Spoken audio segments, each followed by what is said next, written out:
I loved his deep masculine voice when he said feminine words like beautiful and sonnet. I watched the way he patted his chalky hand on his jeans and left a white smear like he didn't give a fuck. I thought of his deep voice in my ear, saying, "Yeah, you like that." The way the cuff of his shirt was unbuttoned. I saw the dullness of his eyes, as if he had spent a lifetime staring at the color gray. I wanted to see how different his eyes would look when I looked up at him while I blew him. After the semester ended, we met for a cup of coffee and ordered drinks instead. I waited for him to come on to me, but he didn't. He told stories that had the air of being told before.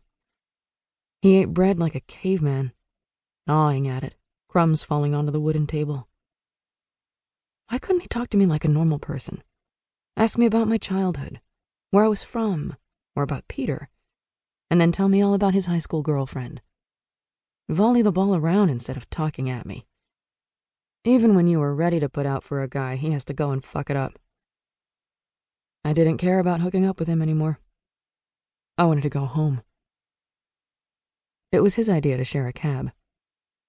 I climbed into the back, my hands on the leather seat. He told the cab driver where to go. I stared at him, staring out the window.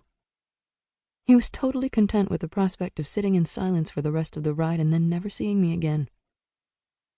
There was something about a man not caring if he ever saw me again that made me want to suck his cock. "So you don't want to have sex with me?" I said, like it was a dare. "It doesn't seem like it's going to happen, so maybe that's for the best," he said. "Yeah," I said as I stared out the window. The way you could see all down the street between blocks. "But you know," I said, "there is the conquest factor. This has been my objective for a semester." He laughed. Then he said, "Come here." I got on top of him, and he shoved his tongue into my mouth. I am totally making out with Ogden Fitch, I thought as I made out with Ogden Fitch. He didn't kiss how I imagined he would. His tongue greedily pushed into my mouth. The car pulled over in front of my building. "I shaved my pussy for you," I said into his ear. "Oh, how sweet," he said, looking genuinely flattered. I shoved my tongue back into his mouth. I had been married to Peter for 7 months.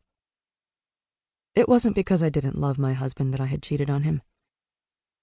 Sometimes I didn't know if I loved my husband. I didn't know. It was a marriage. Marriage is boring, and sometimes you want to kill the person, and sometimes you feel the truth of a million cliches about having one real partner to grow old with when the world is cold and full of strangers. But most of the time I didn't feel anything. Seeing the same person so much makes you not see them at all. Sometimes I awoke from the haze of the living room watching television funk, and that fuzzy figure next to me on the couch would come into focus. A real-life human being whose mind was as vivid and whole as mine. I would think to myself, who in the fuck is this person?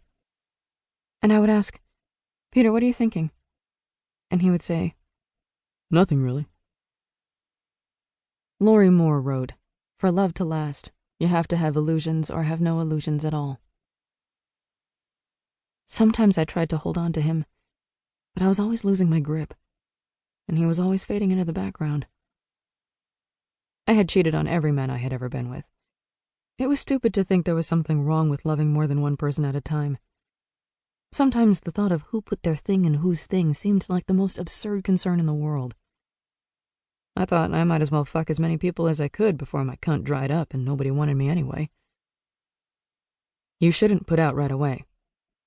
That's what I've heard. I have no idea because I've never not put out right away. After I started having an affair, Peter and I fought less. Sometimes I thought we were closer than we'd ever been. I never imagined any man would ask to marry me. I wanted to try it on. A grown-up's life of grocery lists, laundry, and arguments about who was supposed to buy new light bulbs.